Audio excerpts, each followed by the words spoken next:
Charles Dickens' A Christmas Carol, in prose being a ghost story of Christmas, told to you by Edward E.French. Stave Three, the second of the three spirits.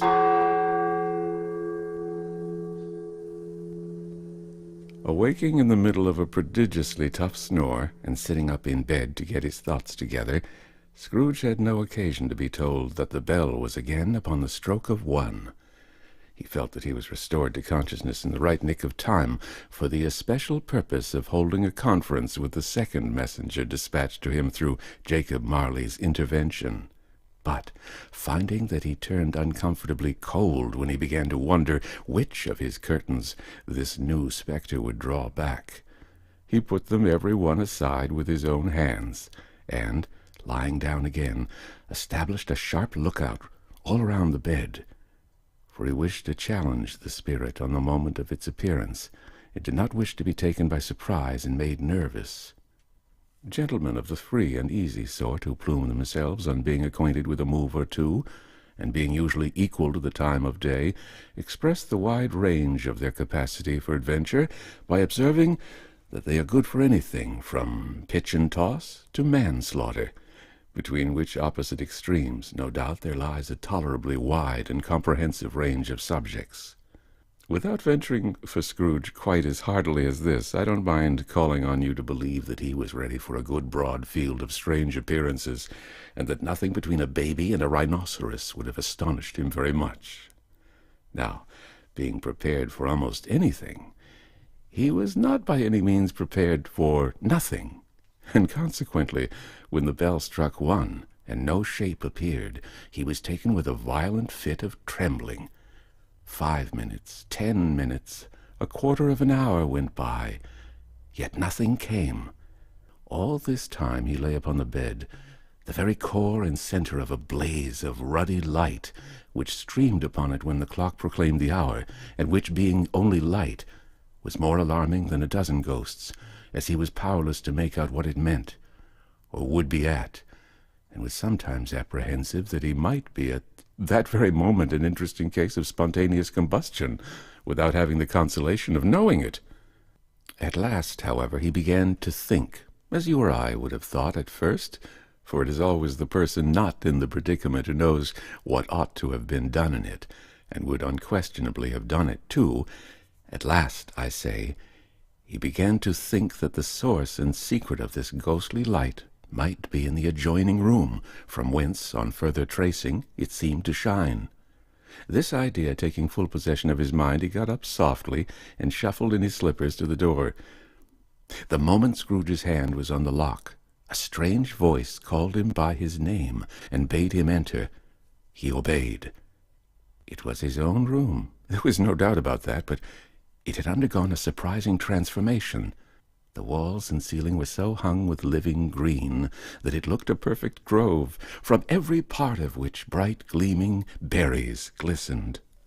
The crisp leaves of holly, mistletoe, and ivy reflected back the light, as if so many little mirrors had been scattered there, and such a mighty blaze went roaring up the chimney as that dull petrifaction of a hearth had ever known in Scrooge's time, or Marley's, or for many and many a winter season gone.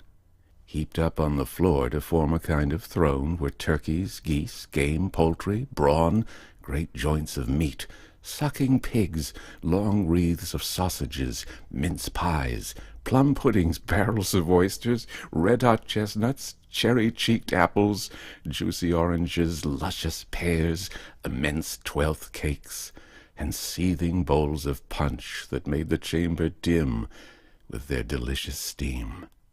In easy state upon this couch there sat a jolly giant, glorious to see, who bore a glowing torch, in shape not unlike Plenty's horn, and held it up, high up, to shed its light on Scrooge as he came peeping round the door.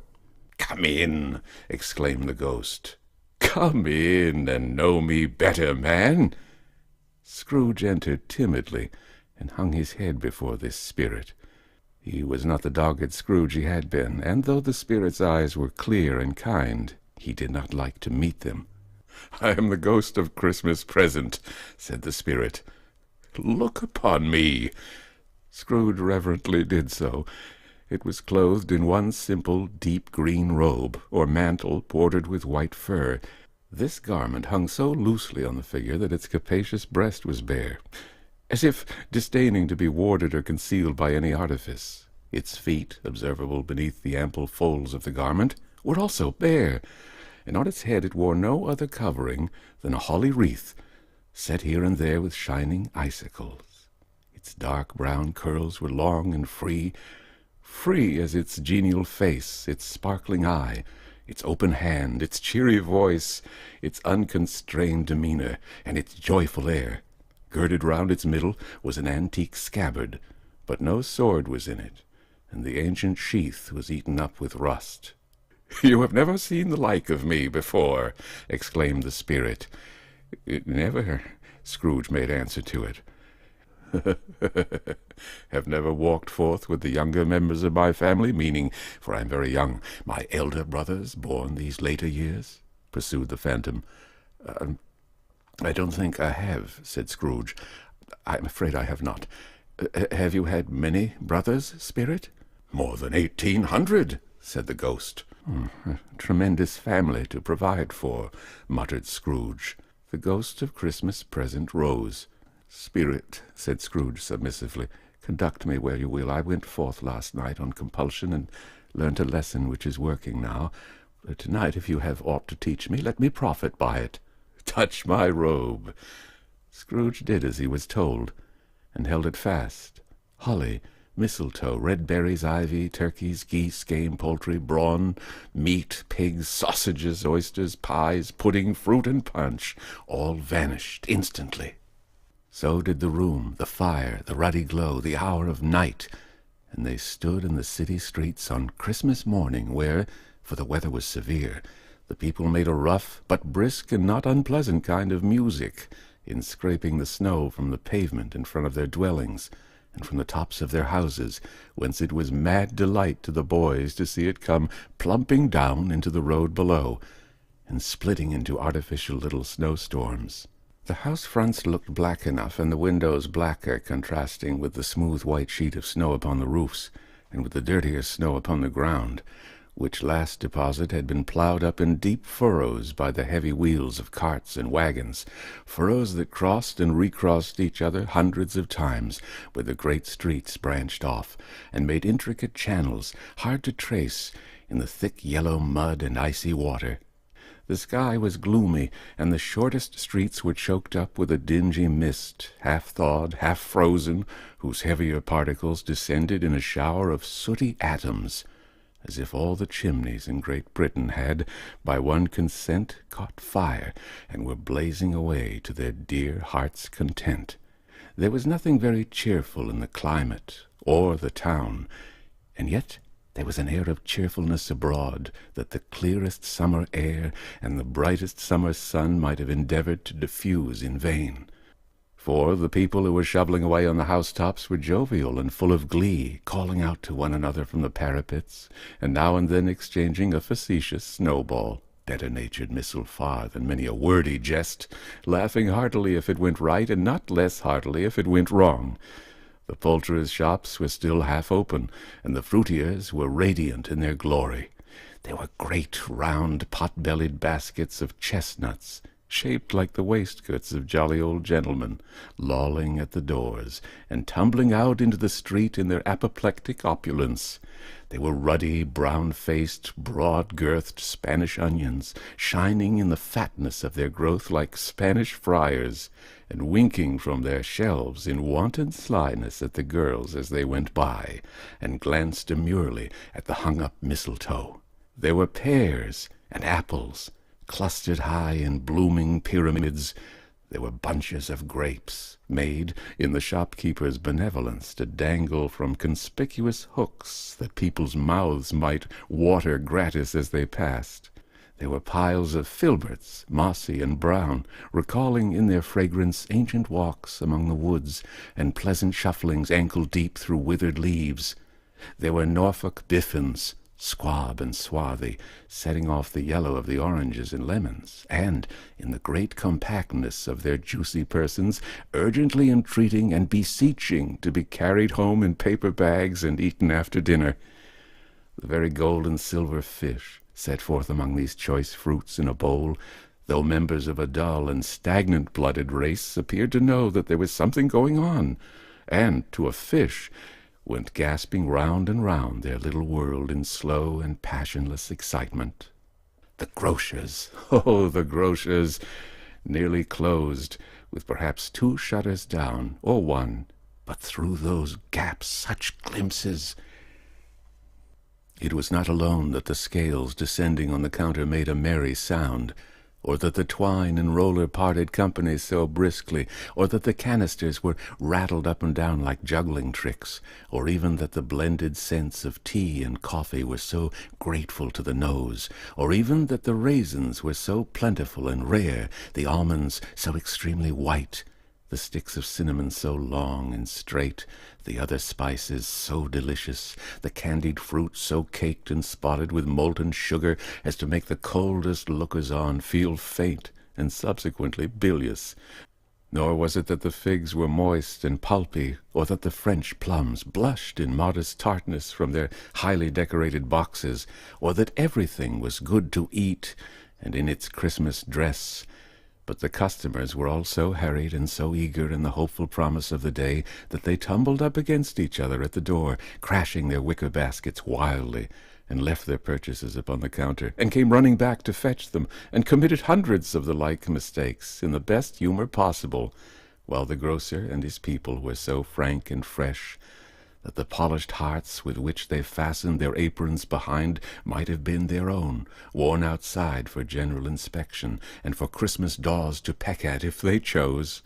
But soon the steeples called good people all to church and chapel, and away they came, flocking through the streets in their best clothes and with their gayest faces. And at the same time there emerged from scores of by-streets, lanes, and nameless turnings innumerable people carrying their dinners to the bakers' shops. The sight of these poor revellers appeared to interest the spirit very much, for he stood with Scrooge beside him in a baker's doorway, and, taking off the covers as their bearers passed, sprinkled incense on their dinners from his torch. And it was a very uncommon kind of torch, for once or twice, when there were angry words between some dinner-carriers who had jostled each other, he shed a few drops of water on them from it, and their good humour was restored directly, for they said it was a shame to quarrel upon Christmas Day. And so it was. God love it, so it was. In time the bells ceased, and the bakers were shut up. And yet there was a genial shadowing forth of all these dinners, and the progress of their cooking, in the thawed blotch of wet above each baker's oven, where the pavement smoked as if its stones were cooking too. "Is there a peculiar flavour in what you sprinkle from your torch?" asked Scrooge. "There is, my own." "Would you apply it to any kind of dinner on this day?" asked Scrooge. "To any kindly given, to a poor one most." "Why to a poor one most?" asked Scrooge. "Because it needs it most." "Spirit," said Scrooge after a moment's thought, "I wonder you, of all the beings in the many worlds about us, should desire to cramp these people's opportunities of innocent enjoyment." "Aye," cried the spirit, "you would deprive them of their means of dining every 7th day, often the only day on which they can be said to dine at all," said Scrooge. "Wouldn't you?" "Aye," cried the spirit, "you seek to close these places on the 7th day," said Scrooge. "And it comes to the same thing." "Aye, seek," exclaimed the spirit. "Forgive me if I am wrong. It has been done in your name, or at least in that of your family," said Scrooge. "There are some upon this earth of yours," returned the spirit, "who lay claim to know us, and who do their deeds of passion, pride, ill-will, hatred, envy, bigotry, and selfishness in our name, and who are as strange to us and all our kith and kin as if they had never lived. Remember that, and charge their doings on themselves, not us." Scrooge promised that he would, and they went on, invisible, as they had been before, into the suburbs of the town. It was a remarkable quality of the ghost, which Scrooge had observed at the baker's, that, notwithstanding his gigantic size, he could accommodate himself to any place with ease, and that he stood beneath a low roof quite as gracefully and like a supernatural creature as it was possible he could have done in any lofty hall. And perhaps it was the pleasure the good spirit had in showing off this power of his, or else it was his own kind, generous, hearty nature, and his sympathy with all poor men, that led him straight to Scrooge's clerk's, for there he went, and took Scrooge with him, holding to his robe, and, on the threshold of the door, the spirit smiled, and stopped to bless Bob Cratchit's dwelling with the sprinklings of his torch. Think of that! Bob had but 15 bob a week himself. He pocketed on Saturdays but 15 copies of his Christian name, and yet the ghost of Christmas present blessed his 4-roomed house. Then up rose Mrs. Cratchit, Cratchit's wife, dressed out but poorly in a twice-turned gown, but brave in ribbons, which are cheap and make a goodly show for 6 pence. And she laid the cloth, assisted by Belinda Cratchit, second of her daughters, also brave in ribbons, while Master Peter Cratchit plunged a fork into the saucepan of potatoes, and, getting the corners of his monstrous shirt-collar, Bob's private property conferred upon his son and heir in honor of the day, into his mouth, rejoiced to find himself so gallantly attired, and yearned to show his linen in the fashionable parks. And now 2 smaller Cratchits, boy and girl, came tearing in, screaming that outside the baker's they had smelt the goose, and known it for their own, and, basking in luxurious thoughts of sage and onion, these young Cratchits danced about the table and exalted Master Peter Cratchit to the skies, while he, not proud, although his collars nearly choked him, blew the fire until the slow potatoes, bubbling up, knocked loudly at the saucepan lid to be let out and peeled. "What has ever got your precious father, then?" said Mrs. Cratchit, "and your brother, Tiny Tim? And Martha weren't as late last Christmas Day by half an hour." "Here's Martha, mother," said a girl, appearing as she spoke. "Here's Martha, mother," cried the 2 young Cratchits. "Hurrah! There's such a goose, Martha." "Why, bless your heart alive, my dear, how late you are!" said Mrs. Cratchit, kissing her a dozen times, and taking off her shawl and bonnet for her with officious zeal. "We'd a deal of work to finish up last night," replied the girl, "and had to clear away this morning, mother." "Well, never mind, so long as you are come," said Mrs. Cratchit. "Sit ye down before the fire, my dear, and have a warm. Lord bless ye!" "No, no, there's father coming," cried the 2 young Cratchits, who were everywhere at once. "Hide, Martha, hide." So Martha hid herself, and in came little Bob, the father, with at least 3 feet of comforter, exclusive of the fringe, hanging down before him, and his threadbare clothes darned up and brushed to look seasonable, and Tiny Tim upon his shoulder. Alas for Tiny Tim! He bore a little crutch, and had his limbs supported by an iron frame. "Why, where's our Martha?" cried Bob Cratchit, looking round. "Not coming," said Mrs. Cratchit. "Not coming!" said Bob, with a sudden declension in his high spirits, for he had been Tim's blood-horse all the way from church, and had come home rampant. "Not coming upon Christmas Day?" Martha didn't like to see him disappointed, if it were only a joke, so she came out prematurely from behind the closet door and ran into his arms, while the 2 young Cratchits hustled Tiny Tim and bore him off into the wash-house, that he might hear the pudding singing in the copper. "And how did little Tim behave?" asked Mrs. Cratchit, when she had rallied Bob on his credulity, and Bob had hugged his daughter to his heart's content. "As good as gold," said Bob, "and better. Somehow he gets thoughtful, sitting by himself so much, and thinks the strangest things you ever heard. He told me, coming home, that he hoped the people saw him in the church, because he was a cripple, and it might be pleasant to them to remember upon Christmas Day who made lame beggars walk and blind men see." Bob's voice was tremulous when he told them this, and trembled more when he said that Tiny Tim was growing strong and hearty.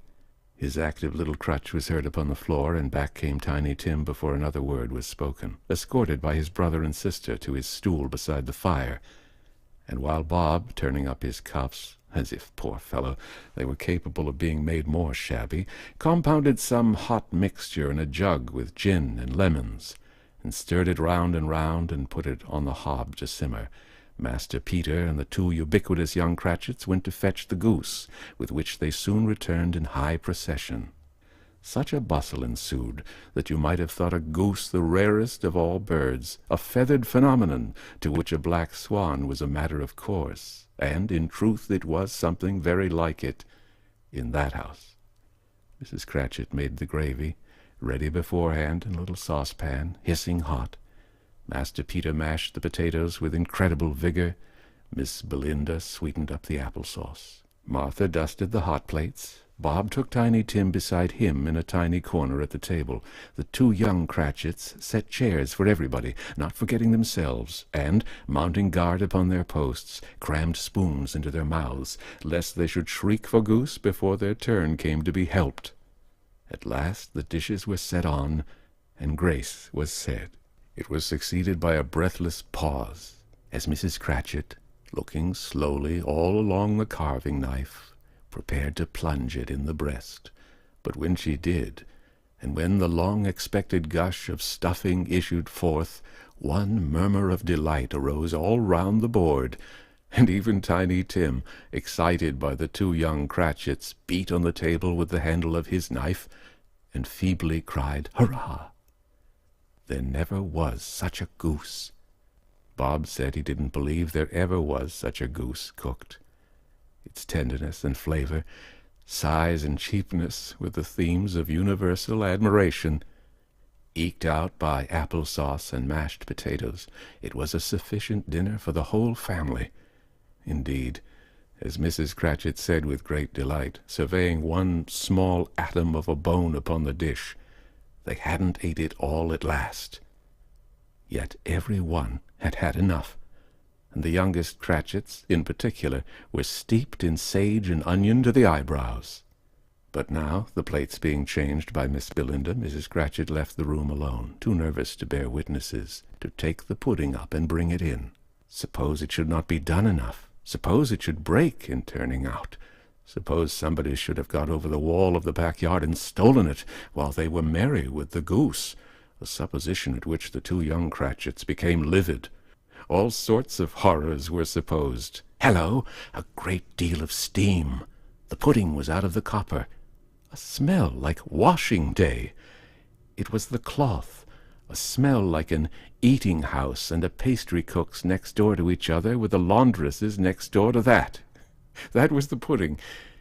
In half a minute Mrs. Cratchit entered, flushed, but smiling proudly, with the pudding, like a speckled cannon-ball, so hard and firm, blazing in half a quartern of ignited brandy, and bedight with Christmas holly stuck into the top. "Oh, a wonderful pudding," Bob Cratchit said, and calmly, too, that he regarded it as the greatest success achieved by Mrs. Cratchit since their marriage. Mrs. Cratchit said that now the weight was off her mind, she would confess she had her doubts about the quality of the flour. Everybody had something to say about it, but nobody said or thought it was at all a small pudding for a large family. It would have been flat heresy to do so. Any Cratchit would have blushed to hint at such a thing.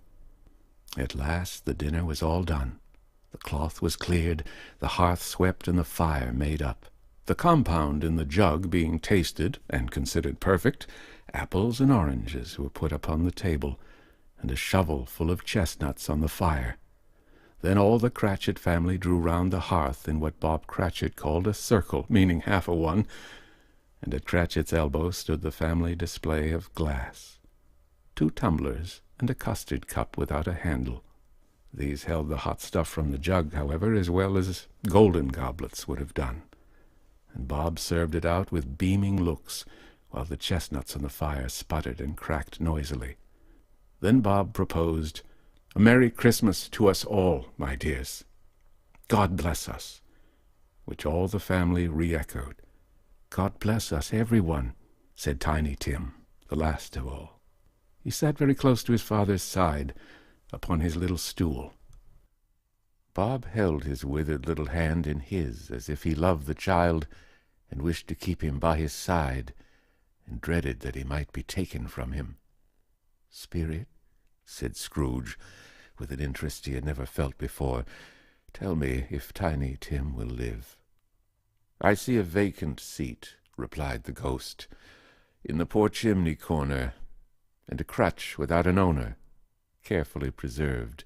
If these shadows remain unaltered by the future, the child will die." "No, no," said Scrooge. "Oh, no, kind spirit. Say he will be spared." "If these shadows remain unaltered by the future, none other of my race," returned the ghost, "will find him here. What then? If he be like to die, he had better do it, and decrease the surplus population." Scrooge hung his head to hear his own words quoted by the spirit, and was overcome with penitence and grief. "Man," said the ghost, "if man you be in heart, not adamant, forbear that wicked cant until you have discovered what the surplus is, and where it is. Will you decide what men shall live, what men shall die? It may be that in the sight of heaven you are more worthless and less fit to live than millions like this poor man's child. Oh, God! To hear the insect on the leaf pronouncing on the too much life among his hungry brothers in the dust." Scrooge bent before the ghost's rebuke, and, trembling, cast his eyes upon the ground. But he raised them speedily on hearing his own name. "Mr. Scrooge," said Bob, "I'll give you Mr. Scrooge, the founder of the feast." "The founder of the feast, indeed!" cried Mrs. Cratchit, reddening. "I wish I had him here. I'd give him a piece of my mind to feast upon, and I hope he'd have a good appetite for it." "My dear," said Bob, "the children. Christmas Day." "It should be Christmas Day, I am sure," said she, "on which one drinks the health of such an odious, stingy, hard, unfeeling man as Mr. Scrooge. You know he is, Robert." "Nobody knows it better than you do, poor fellow." "My dear," was Bob's mild answer, "Christmas Day." "I'll drink his health for your sake and the day's," said Mrs. Cratchit, "not for his. Long life to him! A Merry Christmas and a Happy New Year. He'll be very merry and very happy, I have no doubt."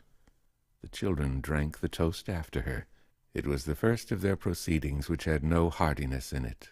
Tiny Tim drank it last of all, but he didn't care twopence for it. Scrooge was the ogre of the family. The mention of his name cast a dark shadow on the party, which was not dispelled for full 5 minutes. After it had passed away, they were 10 times merrier than before, from the mere relief of Scrooge the baleful being done with. Bob Cratchit told them how he had a situation in his eye for Master Peter, which would bring in, if obtained, full 5 and 6 pence weekly. The 2 young Cratchits laughed tremendously at the idea of Peter's being a man of business, and Peter himself looked thoughtfully at the fire from between his collars, as if he were deliberating what particular investments he should favor when he came into the receipt of that bewildering income. Martha, who was a poor apprentice at a milliner's, then told them what kind of work she had to do, and how many hours she worked at a stretch, and how she meant to lie abed tomorrow morning for a good long rest. Tomorrow being a holiday she passed at home. Also how she had seen a countess and a lord some days before, and how the lord was much about as tall as Peter, at which Peter pulled up his collars so high that you couldn't have seen his head if you had been there. All this time the chestnuts and the jug went round and round, and by they had a song about a lost child traveling in the snow, from Tiny Tim, who had a plaintive little voice, and sang it very well indeed. There was nothing of high mark in this. They were not a handsome family. They were not well dressed. Their shoes were far from being waterproof. Their clothes were scanty, and Peter might have known, and very likely did, the inside of a pawnbroker's. But they were happy, grateful, pleased with one another, and contented with the time. And when they faded, and looked happier yet in the bright sprinklings of the spirit's torch at parting, Scrooge had his eye upon them, and especially on Tiny Tim, until the last. By this time it was getting dark and snowing pretty heavily, and as Scrooge and the spirit went along the streets, the brightness of the roaring fires in kitchens, parlors, and all sorts of rooms was wonderful. Here the flickering of the blaze showed preparations for a cozy dinner, with hot plates baking through and through before the fire, and deep red curtains ready to be drawn to shut out cold and darkness. There all the children of the house were running out into the snow to meet their married sisters, brothers, cousins, uncles, aunts, and to be the first to greet them. Here again were shadows on the window blinds of guests assembling, and there a group of handsome girls, all hooded and fur-booted, and chattering at once, tripped lightly off to some near neighbor's house, where, woe upon the single man who saw them enter, artful witches, well they knew it, in a glow. But if you had judged from the numbers of people on their way to friendly gatherings, you might have thought that no one was at home to give them welcome when they got there, instead of every house expecting company and piling up its fires half chimney high. Blessings on it! How the ghost exulted! How it bared its breadth of breast and opened its capacious palm and floated on, outpouring with a generous hand its bright and harmless mirth on everything within its reach. The very lamplighter who ran on before, dotting the dusky street with specks of light, and who was dressed to spend the evening somewhere, laughed out loudly as the spirit passed, though little kenned the lamplighter that he had any company but Christmas. And now, without a word of warning from the ghost, they stood upon a bleak and desert moor, where monstrous masses of rude stone were cast about, as though it were the burial place of giants, and water spread itself wheresoever it listed, or would have done so, but for the frost that held it prisoner, and nothing grew but moss and furze, and coarse, rank grass. Down in the west the setting sun had left a streak of fiery red, which glared upon the desolation for an instant like a sullen eye, and frowning lower, lower, lower yet, was lost in the thick gloom of darkest night. "What place is this?" asked Scrooge. "A place where miners live, who labor in the bowels of the earth," returned the spirit. "But they know me. See!" A light shone from the window of a hut, and swiftly they advanced towards it.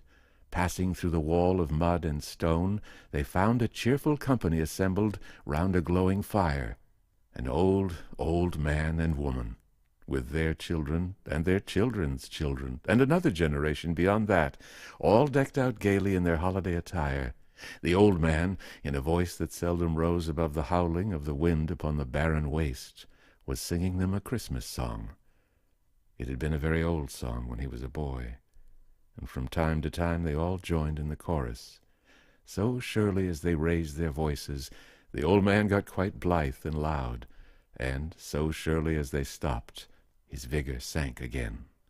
The spirit did not tarry here, but bade Scrooge hold his robe, and, passing on above the moor, sped whither? Not to sea. To sea! To Scrooge's horror, looking back, he saw the last of the land, a frightful range of rocks behind them, and his ears were deafened by the thundering of water as it rolled and roared and raged among the dreadful caverns it had worn, and fiercely tried to undermine the earth. Built upon a dismal reef of sunken rocks, some league or so from shore, on which the waters chafed and dashed the wild year through, there stood a solitary lighthouse. Great heaps of seaweed clung to its base, and storm-birds, born of the wind, one might suppose, as seaweed of the water, rose and fell about it, like the waves they skimmed. But even here 2 men who watched the light had made a fire that through the loophole in the thick stone wall shed out a ray of brightness on the awful sea. Joining their horny hands over the rough table at which they sat, they wished each other Merry Christmas in their can of grog, and one of them, the elder too, with his face all damaged and scarred with hard weather, as the figurehead of an old ship might be, struck up a sturdy song that was like a gale in itself. Again the ghost sped on, above the black and heaving sea, on, until, being far away, as he told Scrooge, from any shore, they lighted on a ship. They stood beside the helmsman at the wheel, the lookout in the bow, the officers who had the watch, dark, ghostly figures in their several stations, but every man among them hummed a Christmas tune, or had a Christmas thought, or spoke below his breath to his companion of some bygone Christmas day, with homeward hopes belonging to it. And every man on board, waking or sleeping, good or bad, had a kinder word for one another on that day than on any day in the year, and had shared to some extent in its festivities, and had remembered those he cared for at a distance, and had known that they delighted to remember him. It was a great surprise to Scrooge, while listening to the moaning of the wind, and thinking what a solemn thing it was to move on through the lonely darkness over an unknown abyss whose depths were secrets as profound as death. It was a great surprise to Scrooge, while thus engaged, to hear a hearty laugh. It was a much greater surprise to Scrooge to recognize it as his own nephew's, and to find himself in a bright, dry, gleaming room, with the spirit standing smiling by his side, and looking at that same nephew with approving affability. Laughed Scrooge's nephew.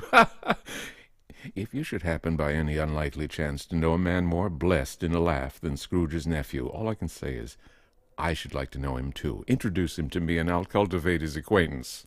It is a fair, even-handed, noble adjustment of things that, while there is infection and disease and sorrow, there is nothing in the world so irresistibly contagious as laughter and good humor.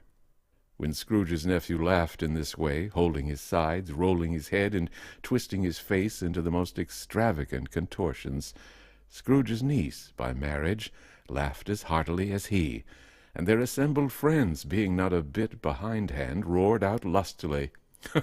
He said that Christmas was a humbug, as I live, cried Scrooge's nephew. He believed it, too.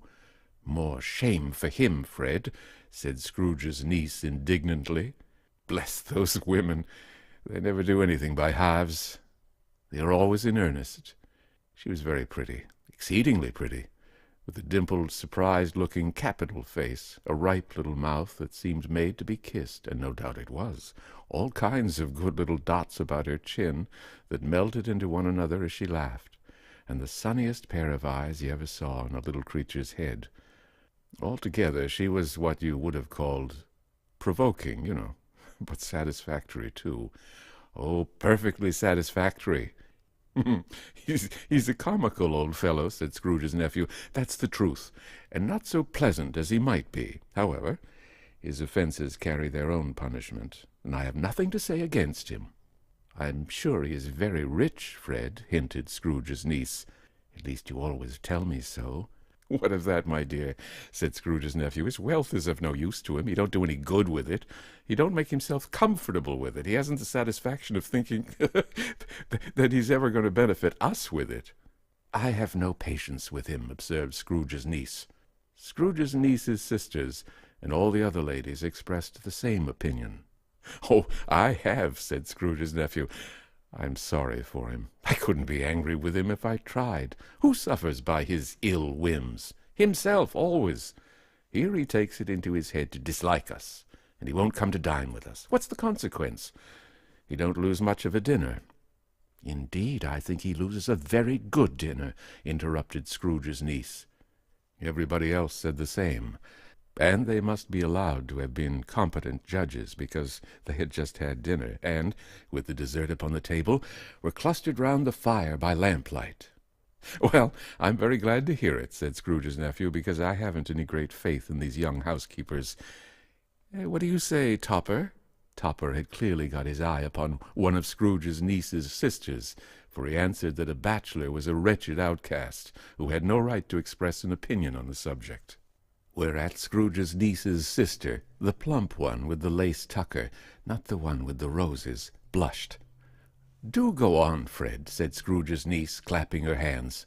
"He never finishes what he begins to say. He's such a ridiculous fellow."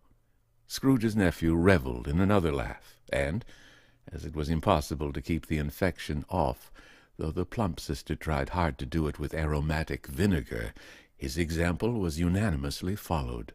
"I was only going to say," said Scrooge's nephew, "that the consequence of his taking a dislike to us, and not making merry with us, is, as I think, that he loses some pleasant moments, which could do him no harm. I'm sure he loses pleasanter companions than he can find in his own thoughts, either in his mouldy old office or his dusty chambers. I mean to give him the same chance every year, whether he likes it or not, for I pity him. He may rail at Christmas till he dies, but he can't help thinking better of it. I defy him, if he finds me going there in good temper year after year and saying, 'Uncle Scrooge, how are you?' If it only puts him in the vein to leave his poor clerk £50, that's something. And I think I shook him yesterday." It was their turn to laugh now, at the notion of his shaking Scrooge.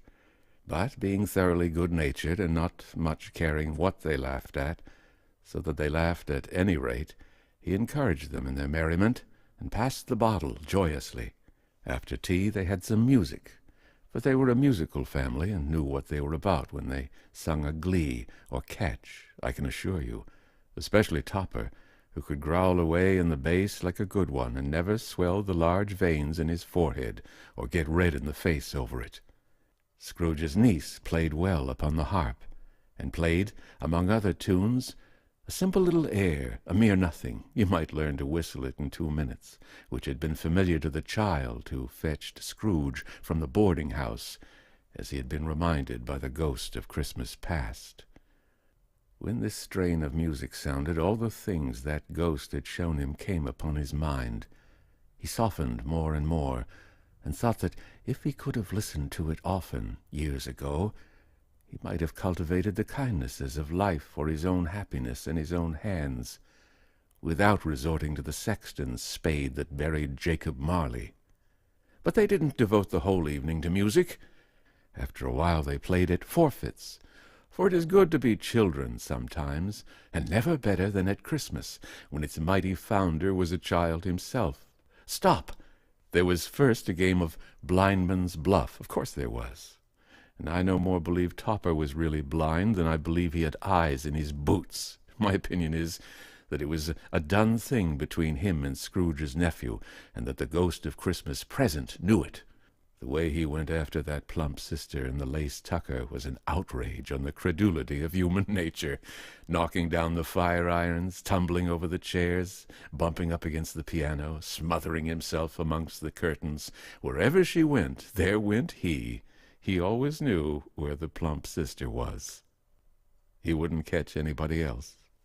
If you had fallen up against him, as some did, on purpose, he would have made a feint of endeavoring to seize you, which would have been an affront to your understanding, and would instantly have sidled off in the direction of the plump sister. She often cried out that it wasn't fair, and it really was not. But when, at last, he caught her, when, in spite of all her silken rustlings, and her rapid flutterings past him, he got her into a corner whence there was no escape, then his conduct was most execrable, for his pretending not to know her, his pretending that it was necessary to touch her head-dress, and further to assure himself of her identity by pressing a certain ring upon her finger, and a certain chain about her neck, was vile, monstrous. No doubt she told him of her opinion of it when, another blind man being in office, they were so very confidential together behind the curtains. Scrooge's niece was not one of the blindman's buff party, but was made comfortable with a large chair and a footstool, in a snug corner where the ghost and Scrooge were close behind her. But she joined in the forfeits, and loved her love to admiration with all the letters of the alphabet.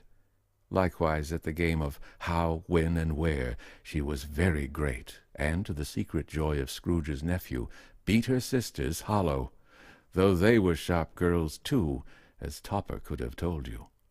There might have been 20 people there, young and old, but they all played, And so did Scrooge, for, forgetting, in the interest he had in what was going on, that his voice made no sound in their ears, he sometimes came out with his guess quite loud, and very often guessed right, too. For the sharpest needle best Whitechapel warranted not to cut in the eye was not sharper than Scrooge, blunt as he took it in his head to be.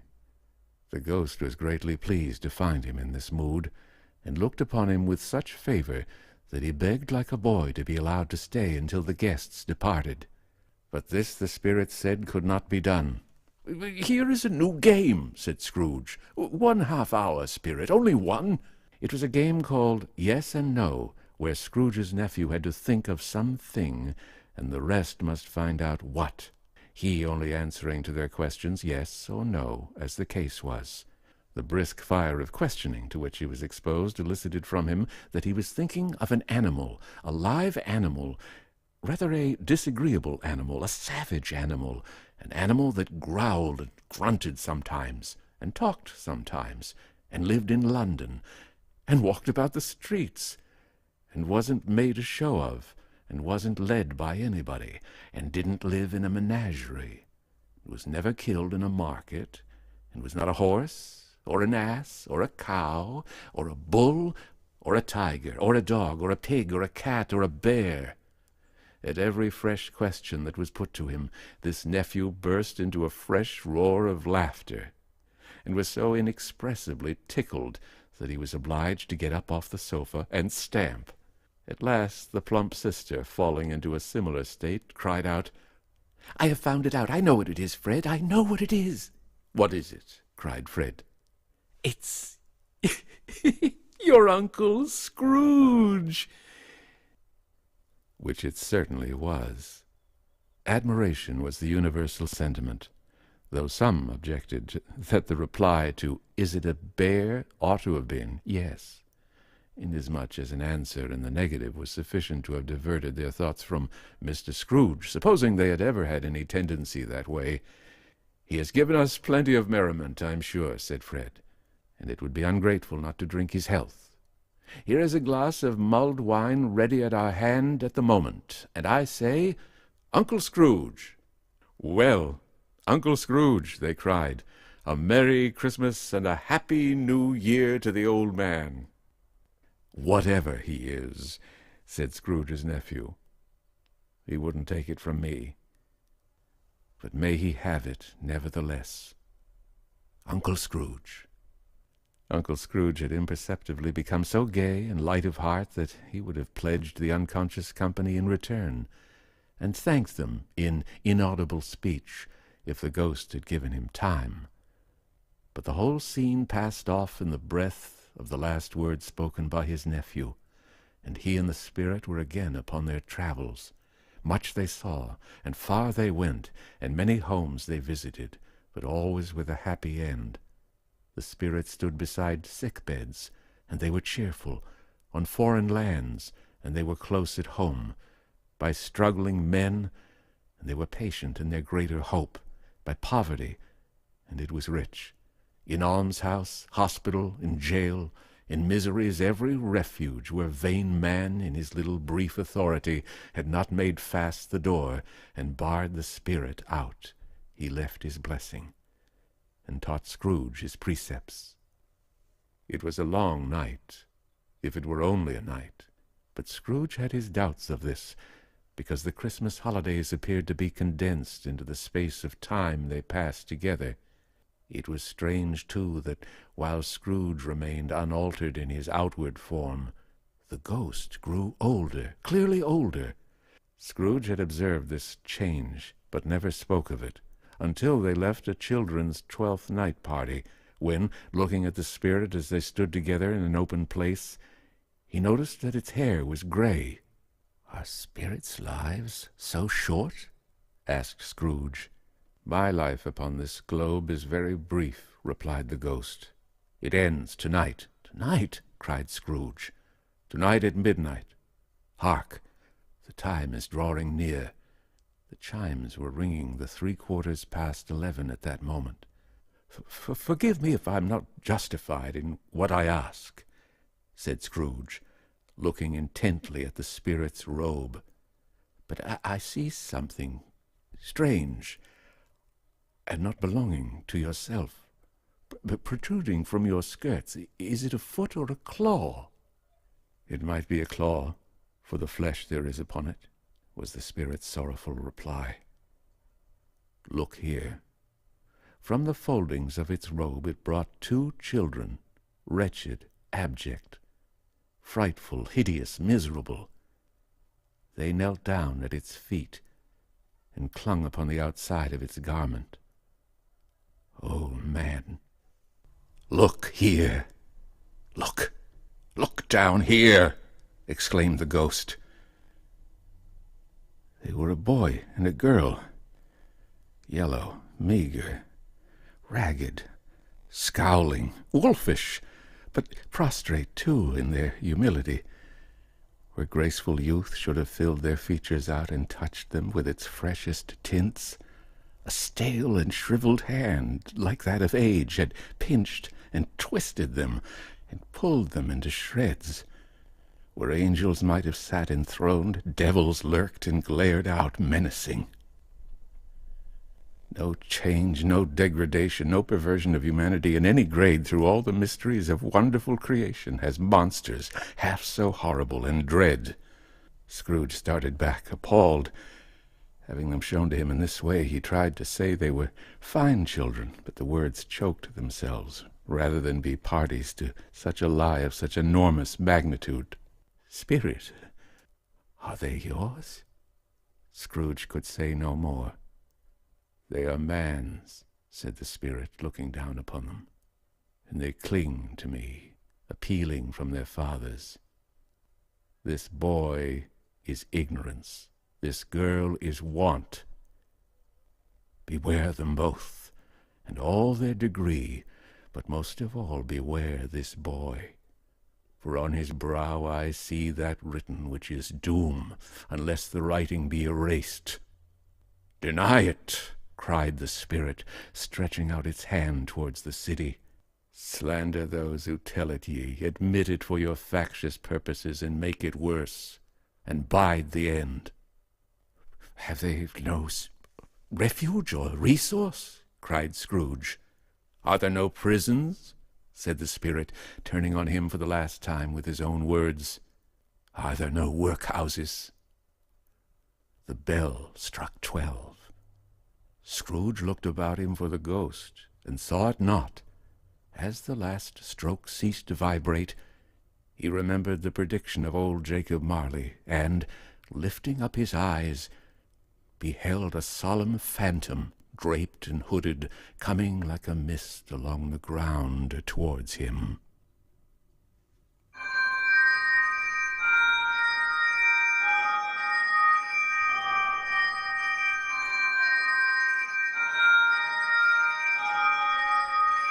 Copyright 2017 by Edward E.French and E.F.I. All rights reserved. A copyright exists on all recordings issued by Edward E. French. Any unauthorized broadcasting, public performance, copying, or re-recording of such recordings in any manner whatsoever will constitute an infringement of such copyright. Editing, alteration, or redistribution inconsistent with copyright laws is prohibited, whether by digital, electronic, or other means.